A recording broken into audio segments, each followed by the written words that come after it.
Apa hukumnya belum mandi junub sholat? Dia junub tidur, pas azan Allahu Akbar berwudu sholat, Assalamualaikum warahmatullahi baru sadar rupanya belum mandi junub. Maka tidak sah sholat orang yang sedang dalam keadaan berhadas besar. Nawaitu raf'al hadasil akbari, aku berniat menghilangkan, menggugurkan hadas besar. Listibahati salati, supaya aku boleh sholat. Fardu alayya, wajib bagi diriku lillahi ta'ala.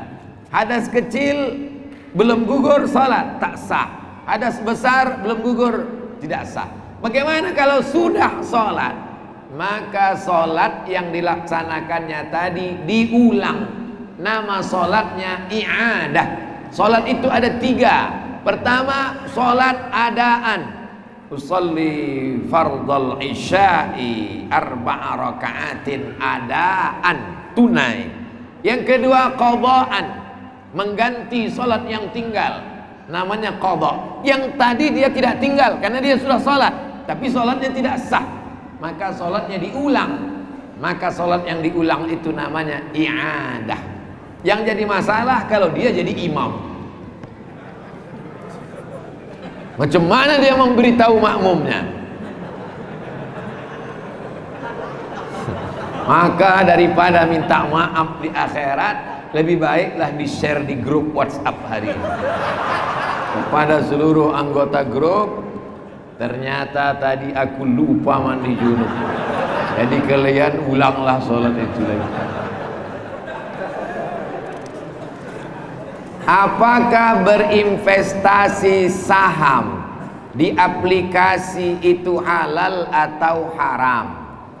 Apapun nama transaksinya, karena nanti makin canggih, ada namanya jual beli e-commerce, elektronik, komersial melalui aplikasi. Ada namanya akad jual beli yang tidak seperti di kita di kampung. Aku beli air minum ini dengan harga 5.000 tunai, aku jual.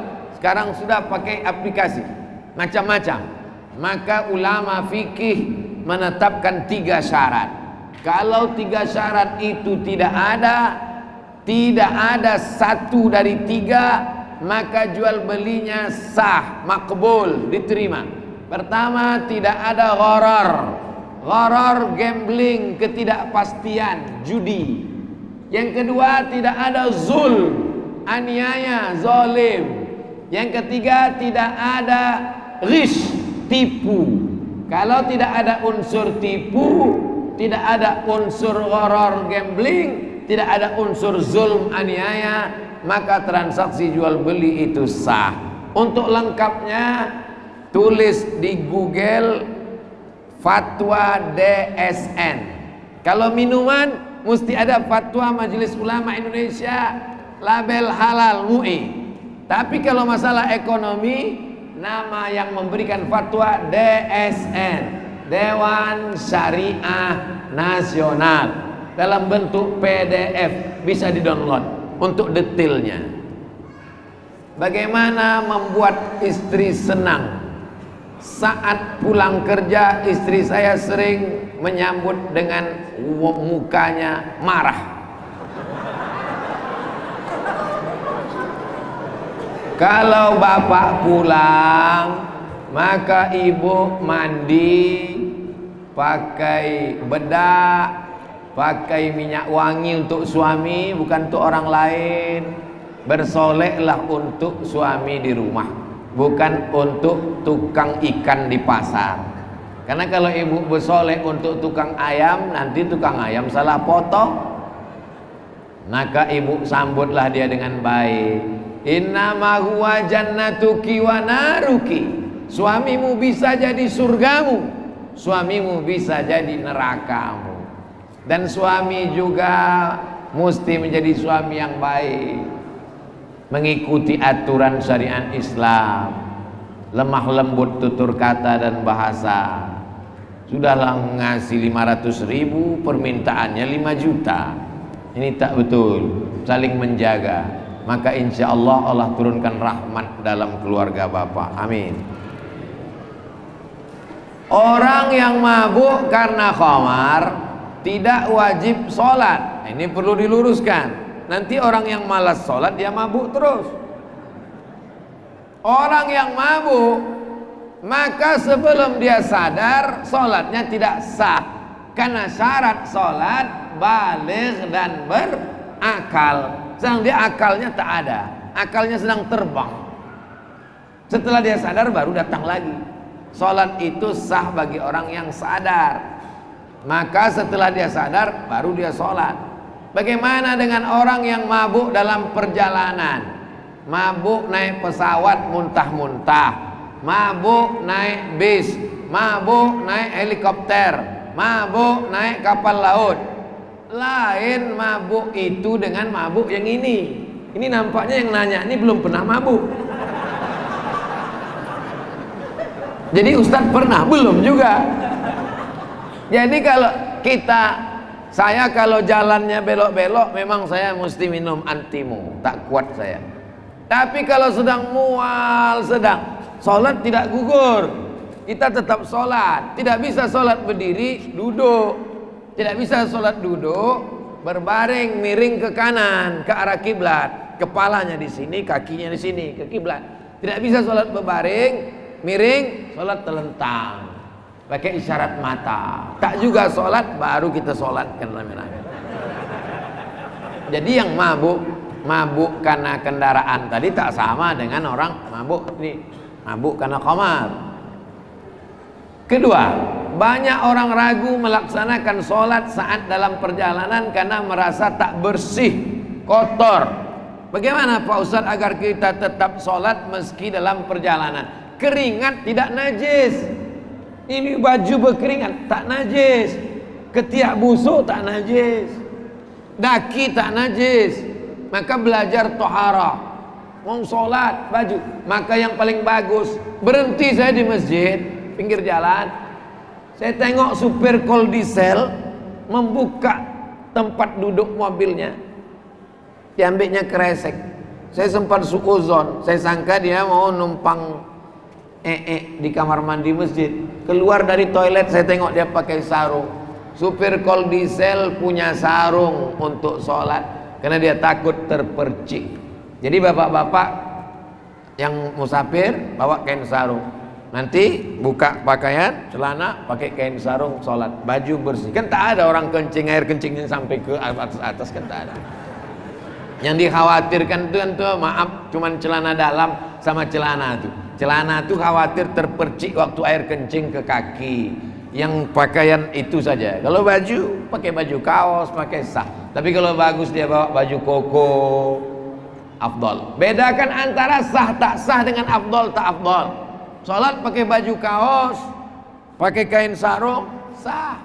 Tapi kalau afdol pakai baju putih, penutup kepala, maka beli buku fikih Islam Sulaiman Rashid 40.000, 500 halaman, murah. Supaya bisa kita membedakan mana rukun, mana syarat, mana wajib, mana sunnat.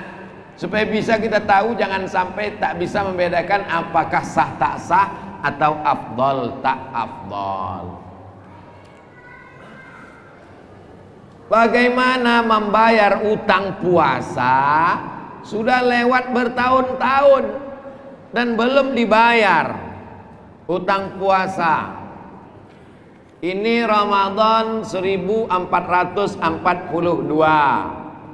Ini Ramadan 1443. Yang tinggal di Ramadan kemarin 7 hari mesti diganti sebelum Ramadan ini datang. Syawal, Zulqa'dah, Zulhijjah, Muharram, Safar, Rabiul Awwal, Rabiul Akhir, Jumadil Awal, Jumadil Akhir, Rajab, Sya'ban. Mesti diganti di antara Ramadan ini. Pinjam air minumnya sebentar Habib. Datang Ramadan berikutnya, yang Ramadan ini belum juga terganti, maka 1 harinya kena denda.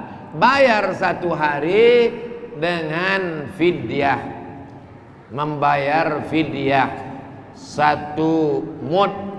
Satu mud itu 750 gram beras.